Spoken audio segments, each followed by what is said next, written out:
Muy buena gente, nuevo vídeo para el canal, bienvenidos a Sala Games y bienvenidos a una nueva batalla en el frente francés. Bienvenidos al Somme. Esta batalla será la más sangrienta de la Primera Guerra Mundial. Cabe destacar que el año 1916 es el año de la Guerra de Desgaste, por lo que será un año con bastantes bajas y pocos avances. Mientras se está dando la batalla de Verdún, se abre un nuevo campo de batalla en el Somme. Hasta aquí ha enviado Gran Bretaña a 3 contingentes. Uno de 250.000 soldados del ejército regular, otro formado por la fuerza de reserva, que se dedicaban solo a defender las islas del Imperio Británico, pero ahora se presentaron voluntarios en ultramar, y otro contingente formado por civiles voluntarios. El primer grupo es el más preparado, hasta el punto de que los alemanes confundían los disparos de los fusiles Lee-Enfield, que son francotiradores, con fuego rápido de ametralladoras. A pesar de la crudeza de la batalla de Verdún, esto no pararía las intenciones de Joffre de seguir lanzando una ofensiva en el Somme. A la misma vez, se lanzarían varias operaciones más o menos simultáneas desde territorio italiano y ruso. Para esta ofensiva francesa, Joffre pensó utilizar 1.700 piezas de artillería y 39 divisiones de soldados, pero cuando explotó la batalla de Verdún cambiaron un poco las condiciones, por lo que se contaba con menor número de efectivos y le dio mayor protagonismo aquí a Gran Bretaña. Había dos pensamientos antes de la batalla. La primera la encabezaba el general Sir Henry Rawlinson, que pensaba que era imposible penetrar más allá de la primera línea defensiva alemana, por lo que se decantaba más por el plan de morder y no soltar, es decir, tomar la posición enemiga y consolidarla. La otra versión la encabezaba el mariscal de campo Sir Douglas Haig, quien veía una gran posibilidad de avance si se lograba penetrar la primera posición alemana. De estas dos maneras de llevar la guerra a cabo, se eligió finalmente por la de Haig, que para que se pudiera lograr su objetivo era necesario distribuir el fuego de artillería entre muchos objetivos, pero que al final no se cumplió. Durante los meses anteriores de la batalla, los zapadores británicos trabajaron poniendo grandes cargas explosivas bajo las posiciones alemanas. Es la conocida como la guerra subterránea. Aparte, los británicos ganaron la batalla aérea en la primera mitad de año a Alemania. Los Fokker E-1 alemanes habían sido totalmente neutralizados y sería la Royal Flying Corps británica el que mantendría la supremacía aérea sobre el Somme. Ellos se encargarán de divisar todas las posiciones de artillería alemana, mientras que Alemania intentaba hacer lo mismo con las posiciones británicas, pero con intentos fallidos. Es así como llegamos al día 1 de julio de 1916. Este primer día de batalla será el más sangriento de la historia para el ejército británico, ya que 57.470 soldados de los 100.000 enviados se convirtieron en bajas, de las cuales 19.240 fueron muertos, entre ellos el capitán Neville. También fueron detonadas todas las cargas explosivas colocadas bajo posiciones alemanas y nos vamos a centrar en la Boisselle, donde explotaron dos de estas cargas y que aún se puede ver el cráter como huella del poder destructivo de este método de guerra. En este primer día también vamos a conocer la historia de E.R. Heaton, un joven que se alistó voluntario para servir en los nuevos ejércitos. Según reportes oficiales, fue herido en la pierna y marcado como desaparecido. No se tuvieron más noticias de él hasta 9 meses después, cuando apareció su tumba en la estación de tren más cercana a su lugar de fallecimiento. Un día antes de la batalla, escribió una carta a sus padres donde decía: salí dispuesto a servir a mi rey y a mi país. Y es justamente esta frase la que se grabaron los padres en la lápida de su hijo, ahora en el cementerio número 1 de Houghton Ridge, en Francia. 4 días después, el 5 de julio, tras el contraataque alemán de este día, ambos ejércitos iniciaron una breve pausa para asimilar más que nada todas las bajas que se acumularon y empezaron un poco a reorganizarse. Desde el sur, los soldados de Joffre corrieron mejor suerte, mientras que los soldados al mando de Foch combatían con tácticas diferentes a la del ejército británico. Ellos se beneficiaron de unas posiciones defensivas alemanas más débiles, aparte de que aprendieron a avanzar en pequeños grupos y no en posición en línea. También la artillería francesa era más contundente, intensa y precisa. Con todo esto, los franceses lograron sus objetivos el primer día, haciendo prisioneros a 4.000 alemanes, sin tener que llamar a la reserva, súper importante. Todo esto sería una buena noticia para los aliados, pero resulta que el movimiento francés era simplemente un movimiento secundario. El grueso real del ataque era el inglés por el norte. Durante todo el mes de julio, tanto franceses como ingleses intentaron reforzar el sector del Somme, pero debido a la escasez de hombres y de munición, la zona de ofensiva se redujo de 27 kilómetros a 10. Los 17 kilómetros restantes eran simplemente pues una zona defensiva en manos de la reserva. Este retraso en la ofensiva británica favoreció lógicamente a los alemanes, que tuvieron tiempo suficiente para fortalecerse en sus posiciones. El 9 de julio, Alemania recibió nuevas baterías de artillería, que ponían más resistencia que las anteriores. Y el día 10, tanto franceses como británicos llegaron a la obvia conclusión de que el frente alemán era más sólido que al principio de la campaña. Muchos hombres de diferentes nacionalidades pelearon en estas tierras, ya que el ejército británico contaba con las colonias de su imperio. A día de hoy hay muchísimas construcciones dedicadas a estos hombres y se reconoce a países como Escocia, Terranova, Sudáfrica o Australia como combatientes, aunque Australia suele ser más relacionada con la batalla de Galípoli, aunque perdió más hombres en el Somme en 6 semanas que en los Dardanelos en 8 meses. Así llegamos también al día 14 de julio. Este día es la fiesta nacional de Francia y es cuando los británicos deciden lanzar un ataque.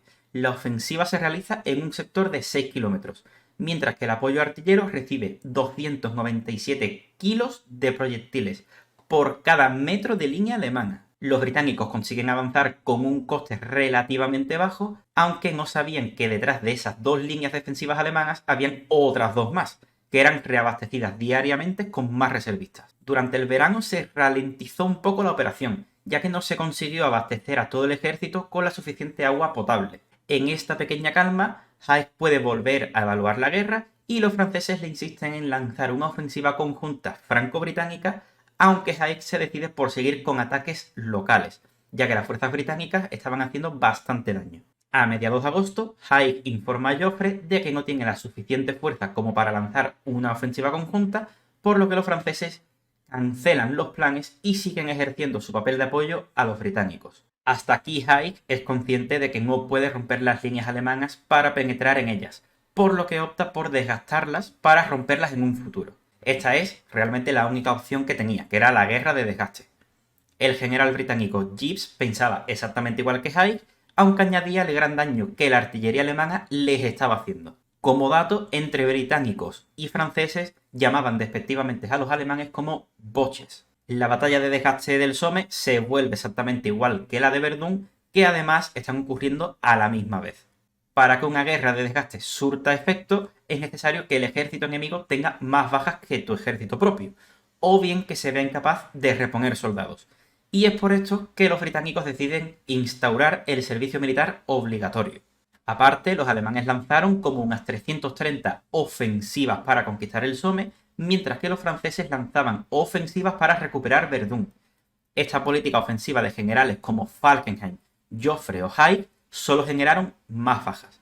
Ya lo dijo Falkenhayn, la guerra de trincheras obliga a que defiendas cada palmo de terreno hasta las últimas consecuencias. Ya realmente se duda si es mejor opción ganar terreno o matar enemigos. Y así llegamos a septiembre. Por un esfuerzo por ganar la batalla matando hombres, los británicos introducen un nuevo juguete, los carros de combate.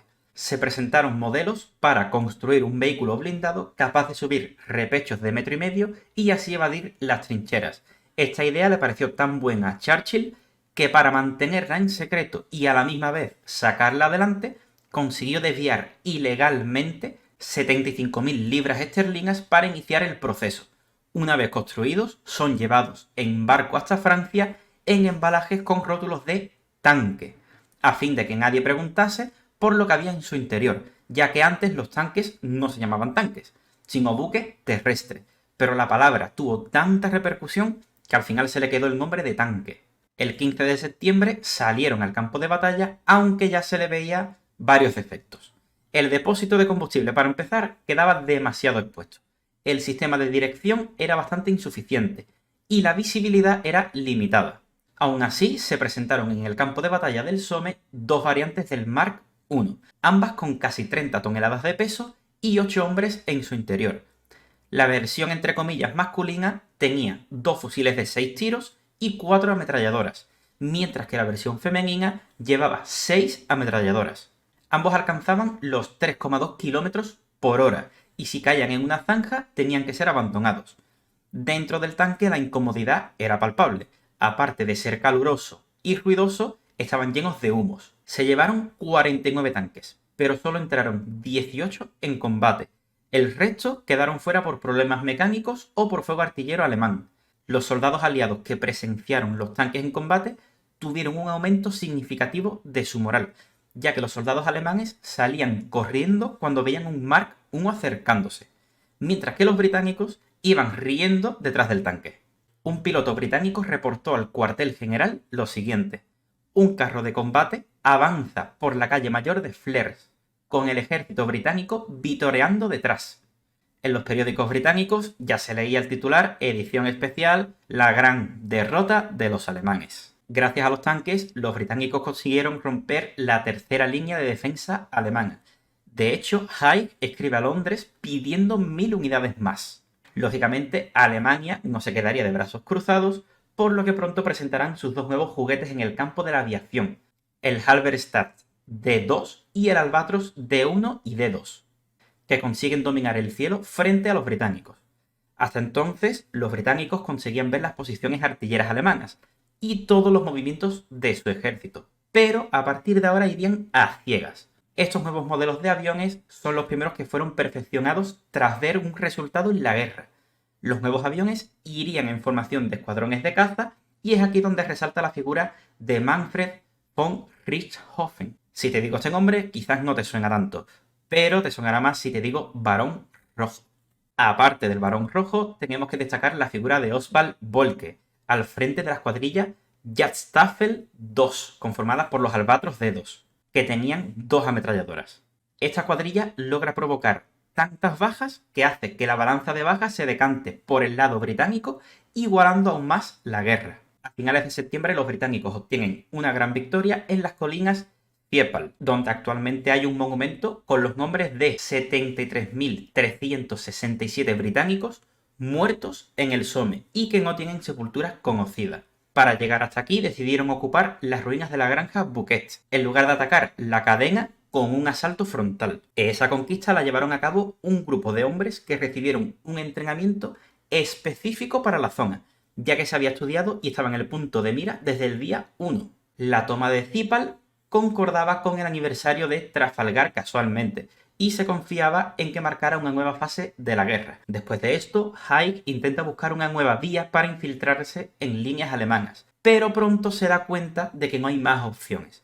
Los alemanes han construido varias líneas defensivas más delante de la ciudad de Bapaume, por lo que cualquier penetración significaría una nueva serie de defensas. Aparte, las lluvias de octubre complicaron más si cabe la capacidad de movimiento. El día 28 de este mes es cuando acaba muriendo Oswald Boelcke, después de chocar contra otro caza alemán. En la guerra batió a 40 aeronaves y dejó a Alemania su ejemplo y sus enseñanzas, tanto que el Barón Rojo fue uno de sus discípulos. En noviembre se produce otro sangriento enfrentamiento, esta vez llevado a cabo por los escoceses en Beaumont Hamel. Acabó con victoria aliada, ocupando una parte de la línea defensiva que había aguantado a los británicos desde el día 1 de julio, pero aún así no ofrecía más posibilidades con valor estratégico. Para el día 19 de noviembre se da por concluida de manera oficial la batalla del Somme, debido al lodo y la nieve que se acumuló. Se acababa igual que se empezaba, con un estancamiento en el frente, aunque con un nuevo saliente en las filas alemanas, más o menos de unos 48 kilómetros de ancho y 11 de profundidad. Tenemos una historia el 23 de este mes que nos hace ver la gran diferencia entre los aviones DH-2 británicos con los modernos Albatros D2. Ese día, sobre el cielo de la ciudad de Bapaume, el comandante británico Hawker tuvo que pelear contra uno de los Albatros. Estuvieron maniobrando ambos cazas un total de media hora, un tiempo extremadamente alto para un combate aéreo. Hawker era un veterano con 2 años de servicio en aviación en el frente occidental. Consiguió esquivar 900 disparos en estos 30 minutos, pero la capacidad de maniobra y de elevación superior del alemán jugaba en su desventaja. El alemán logró acertarle en la cola, por lo que Hawker empezó a serpear buscando la línea defensiva aliada, pero tras recibir una herida en su cabeza cayó en picado desde 27 metros sobre el campo de batalla y murió. El piloto alemán era el Barón Rojo. que en ese momento se apuntó su 11ª baja. Durante los siguientes meses, Francia, de la mano de Hindenburg y de Ludendorff, deciden crear una nueva y más poderosa línea defensiva 40 kilómetros más al este del Somme, mientras que los alemanes emplearían mano de obra francesa y belga para construir fortificaciones. Para los civiles, la suerte tampoco parecía sonreírles, ya que los alimentos y los lugares para cobijarse escaseaban cada vez más, y vivir en la zona afectada por la guerra se volvió insostenible. Alrededor de 6 millones de personas dependían de la Comisión de Ayuda a Bélgica. Los ancianos cada vez tenían más dolencias, como el escorbuto o el beriberi, mientras que el hambre minaba la salud de los niños pequeños. En la economía también se empezó a notar la guerra, ya que los precios empezaron a subir debido a la inflación. ¿De qué me suena esto, Mariloli? Desgraciadamente, solo estamos a la mitad de la guerra, ya que en 1917 y 1918 serían aún peores para la población.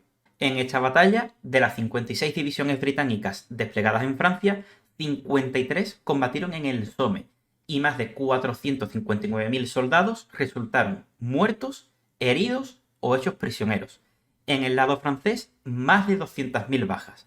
Y en el lado alemán se calcula que hasta 600.000 bajas, a las que hay que sumar 370.000 de Verdún. En general, las líneas de ambos frentes no se movieron más de 11 kilómetros. El único logro estratégico, y que tampoco fue muy allá, era el corte de la línea de abastecimiento alemana entre las ciudades de Bapaume y Perone. Al final de este año 1916, los alemanes retiraron algunas divisiones de Verdún, pero tampoco cambiaron mucho el panorama. Al fin y al cabo, los ejércitos implicados perdieron más o menos las mismas bajas, por lo que se puede considerar que ninguno ganó y ninguno perdió en este desgaste absurdo. Este año solamente sirvió como derramamiento de sangre, pero no daba a las claras un ganador al final de la guerra. Había más dudas que otra cosa. Y hasta aquí el vídeo de hoy. Si te ha gustado, déjame tu precioso like, suscríbete para estar atento a cada vídeo de historia y nos vemos en la siguiente batalla, la ofensiva de Nivelle.